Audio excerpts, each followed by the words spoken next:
පටන් ගන්න යන්නේ මගේ පළවෙනි වීඩියෝ එක. ඉතින් මේ channel එකේ මොකද්ද වෙන්නේ කියලා ඔයාලා කලින් දැක්කා. මම වීඩියෝ එකක් දැම්මා.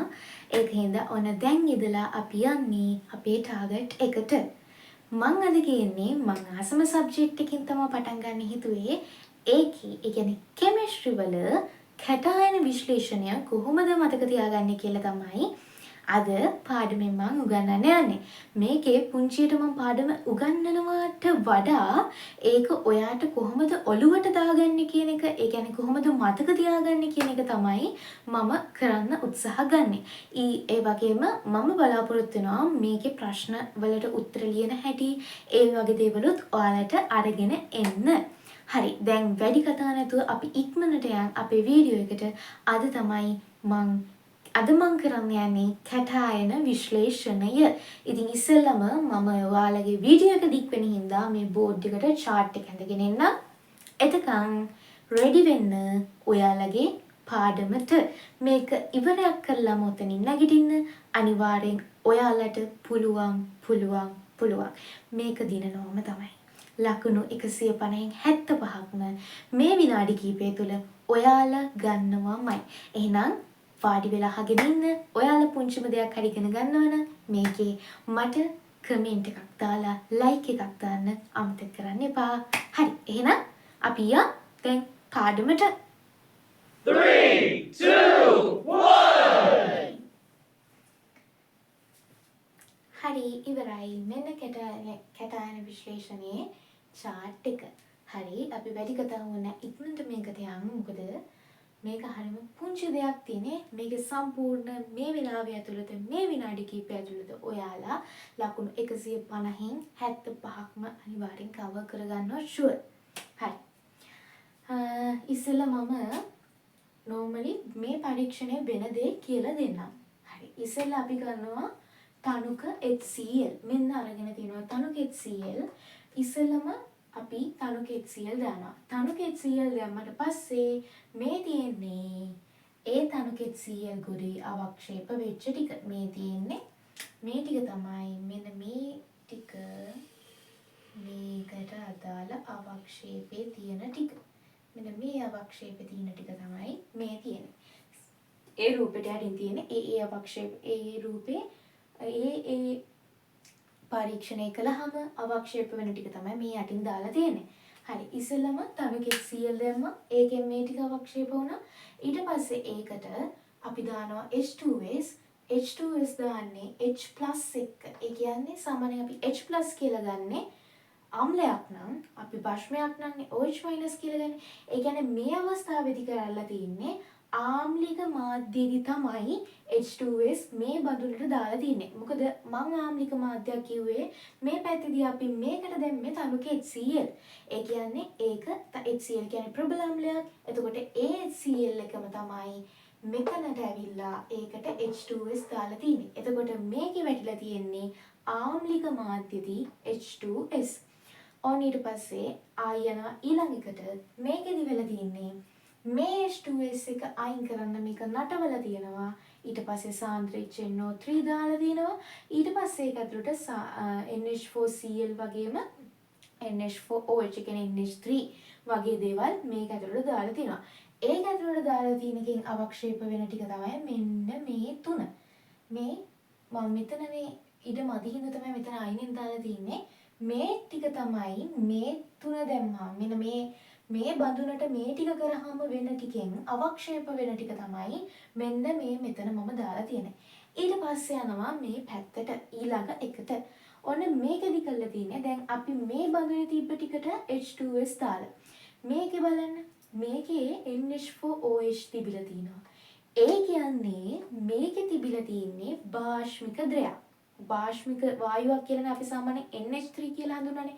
NH4OH කියන එක අපි සාන්ද්‍ර NH3 කියලාත් අපිට කියන්න පුළුවන්. අපි එහෙම සමානයි කියලා ඉනෝගනික් වලදී අරගන්නවා. මේතෙන්දී එතකොට අපිට කියන්න පුළුවන් මේ H2S දාලා තින්නේ භාෂ්මික මාධ්‍යෙදී H2S දාන එකට සමානයි මේ අවස්ථාවේදී H2S දෙමින්. ආයි මෙතෙන්ට එමු. මේකෙදී උනේ ආම්ලික මාධ්‍යෙදී H2S දාපු එක. මෙතෙන්දී උනේ භාෂ්මික මාධ්‍යදී H2S දාපු එක. භාෂ්මික මාධ්‍යදී H2S දැම්මහම අවක්ෂේප වෙන ටික තමයි මෙන්න මේ තියෙන්නේ. ඊට පස්සේ ආපහු ඊළඟකට යනවා. ඊළඟට ඉස්සෙල්ලම නටවල දිනවා මේ ද්‍රාවණය. ඒක නටවල ඉවරුනට පස්සේ මේකට මෙන්න මේ NH4+CO3 ද්‍රාවණය දාලා තියෙනවා. හරිද? ඒක දැම්මට පස්සේ අවක්ෂේප වෙන ටික තමයි මෙන්න මේ තියෙන්නේ. හරිද? දැන් මම කියන්න යන්නේ කොහොමද සාමාන්‍යයෙන් ඔයාලා මේ ටික මතක තියාගන්න ඕනි කියලා. හරි. අපි මෙහෙම කරමු. ඉස්සෙල්ලා ඔයාලා ටක් ගාලා මේකේ ස්ක්‍රීන්ෂොට් එකක් ගහගන්න. හරි. මම කියනවා එහෙම කරනට වඩා හොඳයි. ඔයාලා A levels ළමයි හින්දා මොකද ස්ක්‍රීන්ෂොට් ගන්නේම සාමාන්‍යයෙන් මම නම් ඉතින් කවදාවත් ලියන්නේ නැහැ ආපහු. බලන්නවත් නැහැ. මේක මම කියනවා මොකක් හරි වගේ කොලේක හරි මොකක් හරි පොතක හරි ඉස්සෙල්ලම ඉක්මනට නෝට් ඩවුන් කරගන්න වීඩියෝ එක පෝස් කරලා ඊට පස්සේ අපි ඒක යටින් අපි මේක පාඩම් කරන විදිහ චුට්ටක් ලියාගෙන ඉඳමු.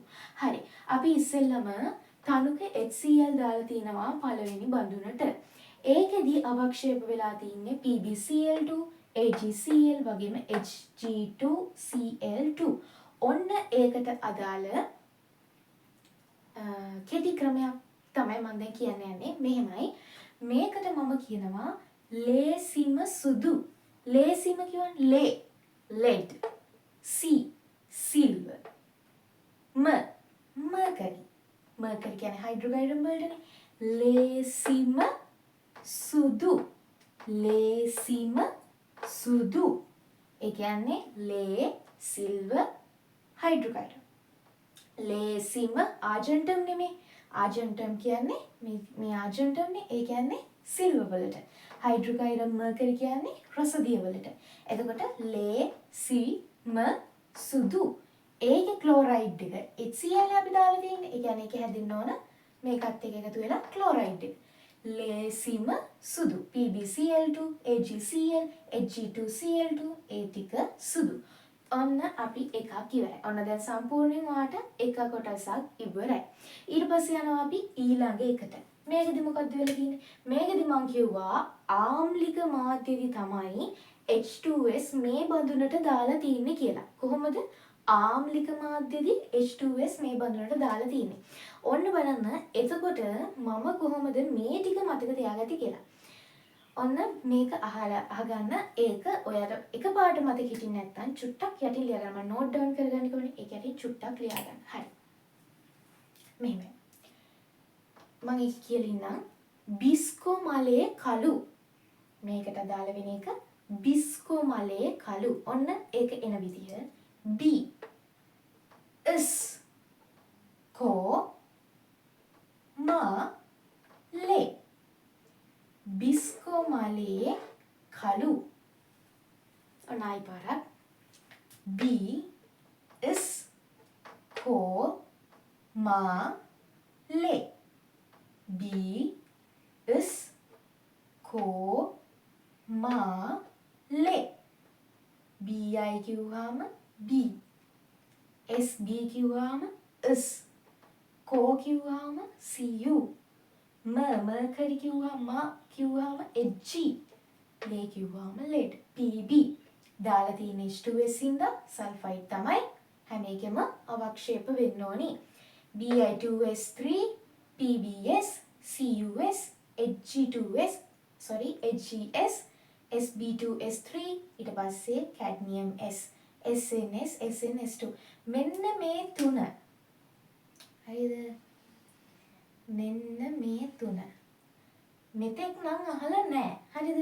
20 ඉඳලා 2019 25 අද 25 2019 25 අවුරුදු වල මේ තුන ආවෙම නැති තරම් මට අහුනේම නැති තරම්.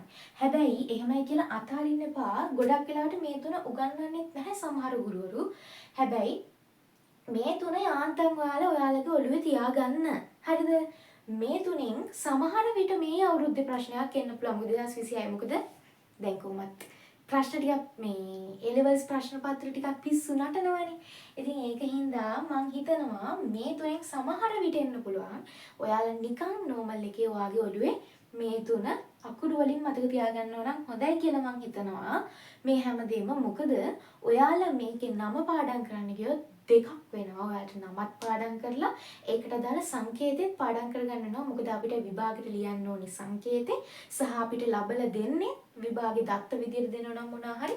එතකොට දෙන්නේ අපිට සංකේතේ. මම හිතන්නේ ඔයාලා A level ළමයි විදිහට ඔයාලට ලේසිම සහ පහසුම සහ ඔයාලට ගැළපෙනම දේ තමයි මේ අකුරු සංකේත විදියට මතක තියාගන්න එක. නම්බරින් සල්ෆේට්, සල්ෆයිට්, සල්ෆියුරික් ඔය වගේ තියෙනවනේ එකම වගේ රයිමින් වර්බ්ස් වගේ යන ඒවා තියෙනවනේ. එහෙම නැතුව මම කියන්නේ ඔයාලට පහසුයි, ලේසි සහ ඔයාලට අවබෝධය ලබා ගන්නත් පුළුවන් මේ විදියට ඔයාලා BI2S, PBS, CUS මේ පුංචි අවබෝධයක් තියෙනවා අනිවාර්යයෙන්ම මේ lead, මේ mercury, මේ copper එහෙම අපි මේවල හඳුනගෙන තියෙන්න ඕනි මූලද්‍රව්‍ය මොනවාද කියලා. හැබැයි ඔයාලා සම්පූර්ණම නම නොදන්නාට පැටලුවක් නෑ A levels වලදී. හරිද? ඔයාලා කැම්පස් එකේදී අනිවාර්යෙන් මේ දේවල් ඉගෙන ගනි. හැබැයි මේකෙදී මං හිතන්නේ ඔයාලට සංකේත විතරක් තිබුණාම හොඳටම ප්‍රමාණවත්. ඔන්න මං ආයි පාරක් කියනවා. B is ko ma le kalu. හැබැයි මම මේකේ පහක් කියනවා මේ B is ko ma le kalu. හැබැයි හතරකටයි කළු දාලා තියෙන්නේ. ඔන්න එතන විශේෂත්වයක් තියෙනවා. මොකද මේකෙන් මම බිස්කොමලේ කියන එකෙන් අවක්ෂේප වෙන මූලද්‍රව්‍ය ටික, අවක්ෂේප වෙන මූලද්‍රව්‍යات එක්ක හැදෙන සංයෝග ටික මම මතක් කරලා දෙනවා බිස්කොමලේ කියන එකෙන්. හැබැයි හොඳට මතක තියාගන්න බිස්කොමලේ කළු වුණාට මේ Sb2S3 කියන එක විතරක් තැඹිලි පාටයි. හරිද? ඔන්න හොඳට විශේෂ පොයින්ට් එකක්. බිස්කොමලේ කියන එකේ B is ko ma le කියන එකේ ඔක්කොම ටික මම කළුයි කියලා කිව්වට Sp2S3 විතරක් තැඹිලි පාටයි. ඒක අනිවාර්යෙන් හොඳට මතක තියාගන්න. හරි මේ තුන මම කිව්වා normal එකේ ඔයාලා මතක තියාගන්න. මොකද මෙච්චර කාලෙකට ඇහුවේ නෑ. හැබැයි අහන්න පුළුවන්, අහන්න බැරි නෑ. අපි දෙකක් ඉවරයි. මේකට කිව්වා ලේසිම සුදු, මේකට කිව්වා බිස්කොමලේ කළු. තුන්වෙනි එකේ නටවල තියෙනවා. ඊට පස්සේ සාන්ද්‍රය NO3 දාලා තියෙනවා. ඊට පස්සේ NH4Cl එක NH4OH දාලා තියෙනවා. මෙන්න මේ බඳුනට. හරිද? ඒකෙදි මොකද්ද අවක්ෂේප වෙලා තියෙන්නේ? ඔන්න ඒකෙදි අවක්ෂේප වෙලා තියෙන තුන තමයි මේ. මේකෙදි විශේෂයෙන්ම මෙන්න මේකෙන් තමයි ගොඩක්ම මේ අවක්ෂේපය තීරණය වෙන්නේ. මේ දේවල් කරන්නේ මේ තුන දාන්නේ මොකටද කියලා මම අන්තිමට කියලා දෙන්නම්. නැත්තම් මේක දික් වුණොත් ඊළඟ වීඩියෝ එකකින් කියලා දෙන්නම්. ඒකත් ඔයාලගේ සිලබස් එකට තියෙනවා. කොහොම හරි දැනට මතක තියාගන්න මේ අවක්ෂේපය සඳහා උදව් වෙන්නේ ඔයාලගෙන් මෙන්න මේක තමයි ලොකුවටම. හරිද? මේකෙදි NH4OH නේ මෙතන තියෙන්නේ. එතකොට අනිවාර්යෙන් මේ ඇනායනි තමයි අවක්ෂේපයටත් එන්න ඕනි. මෙන්න මේ ඇනායනි OH- කියන ඇනායනි තමයි අනිවාර්යෙන් මේ අවක්ෂේපයටත් එන්න ඕනි. මෙන්න මේ තුන විතරයි. හරිද? මෙතන ලියන්න ඉඩමදි හින්දා තමයි මෙතන කරලා තියෙන්නේ. මේ තුන විතරයි ඔයාලා මතක තියාගන්න ඕනි මේකට අදාළ එකට. මේ ඇනායනි තමයි එතකොට මෙතෙන්ටත් එන්න ඕනි. ඔන්න ඇනායනි අපි හඳුරගත්ත සංයෝගය මොකක්ද එන්න ඕනි කියලා. හරි. මේ තුනට පොඩ්ඩක් ඔයාලා ඒක ඔළුවෙන් මතක තියාගන්න. ඇලුමිනියම්, ෆෙරස් සහ ක්‍රෝමියම් කියන තුන ඔයාලා මතක තියාගත යුතුයි. ඒකට මම සාමාන්‍යයෙන් කරේ නිකම්ම මතක තියාගතිපු එක. ඉතින් ඒක ඔයාලා මෙච්චර ලේසිකම මෙච්චර ගොඩකට දින එකේ මේක ෂුට්ටක් මතක තියාගන්න පුළුවන් නේ. හරිද? මේක ඔයාලා මතක තියාගන්න. Aluminium, ferrous, chromium. එක පාට අනිවාර්යෙන් මතක තියාගන්න. මොකද ඔයාලගේ ප්‍රශ්නවලදී අහන්නේ පාට දීලා මොකක්ද මේ කියලා. හරිනේ? Aluminium hydroxide, ferrous hydroxide, chromium hydroxide. Aluminium hydroxide ගත්තොත් ඒක සුදු පාටයි. ගොඩක් වෙලාවට ඇලුමිනියම් හයිඩ්‍රොක්සයිඩ් කියන එක සුදු පාටයි. අපි කියනවා ජෙලටිනීමේ අවක්ෂේපයක් වගේ තියෙන්නේ මේකේ හැදෙන්නේ කියලා. මේ ඔක්කොම අවක්ෂේප. හරිද? මේ ඔක්කොම අවක්ෂේප. තව දෙයක් කියන්නනේ මම මේ ඉරි පහලට දාලා කියන්නේ මේ ඉර පහලට දාලා මේ ඉර පහලට දාලා මේ කියන්නේ ඒ සේරම අවක්ෂේප කියලා. යට තැම්පත් වෙනවා. මෙන්න මේකේ. මේ තියෙන අවක්ෂේපනේ. හරි. ඔන්න තුන්වෙනි එක දාද්දී අපිට තුන්වෙනි එකේදී මෙන්න මේ ටික තමයි එන්නේ. ඔන්න ඔයාලා මතක තියාගත්ත ඇලුමිනියම් හයිඩ්‍රොක්සයිඩ් සුදු පාටයි, ෆෙරස් හයිඩ්‍රොක්සයිඩ් රතු දුඹුරු පාටයි, ක්‍රෝමියම් හයිඩ්‍රොක්සයිඩ් නිල් කොළ පාටයි. ඊට පස්සේ අපි යනවා ඊළඟ එකට.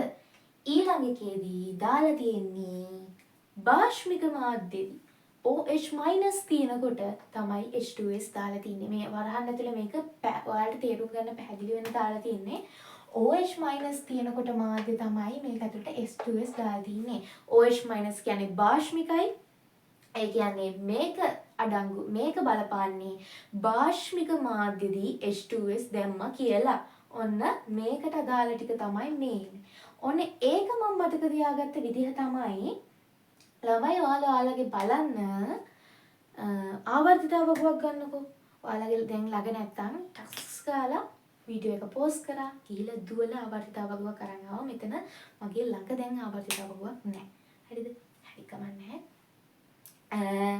මෙතෙන්දි කරන්න ඕනි මොකද දන්නවද? ඔයාලා ආවර්තිතාවකුවේ බලන්න D ගොනුව. D ගොනුවේ ඔක්කොම ටිකේ අන්තිම තුන බලන්නකෝ. D ගොනුවේ අන්තිම තුන බලන්න. ඒ තුනට ඉන්නේ කොබෝල්ට්, නිකල්, සින්ක්. හොඳට බලන්න D ගොනුවේ අන්තිම තුන. කොබෝල්ට්, නිකල්, සින්ක් තමයි පිළිවෙලට තියෙන්නේ. ඔන්න මතක තියාගන්න ලේසි ක්‍රමේ මම කිව්වා. D ගොනුවේ අන්තිමට තියෙන තුන තමයි තියෙන්නේ. මේකේ භාෂ්මික මාධ්‍ය H2S දාලා තියෙන්නේ. H2S දාපු හින්දා මේකේ ඇනයන විදියට එන්න ඕන S2-. එතකොට cobalt sulphide, nickel sulphide, zinc sulphide, manganese sulphide. මේක මතක තියාගන්න ඕනි දෙයක්. මේ තුනක් මතක තියාගන්න එකක් මතක තියාගන්න පුළුවන් නේ. හරිද? මැංගනීස් සල්ෆයිඩ්. ඔන්න මතක තියාගන්න මේ දෙක කළුයි. පළවෙනි දෙක කළුයි.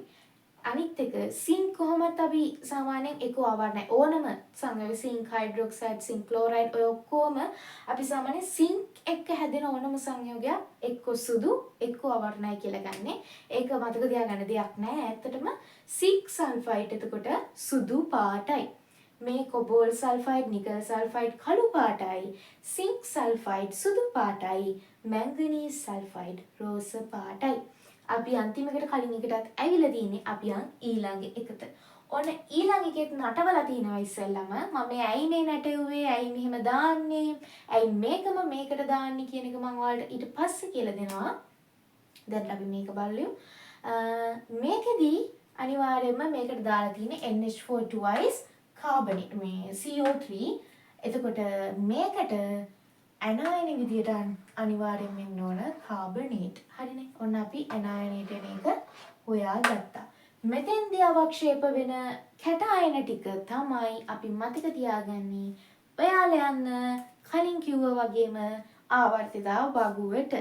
ඒක බලන්න S ගොනුව පළවෙනි කාණ්ඩය බලන්න. නෑ. sorry.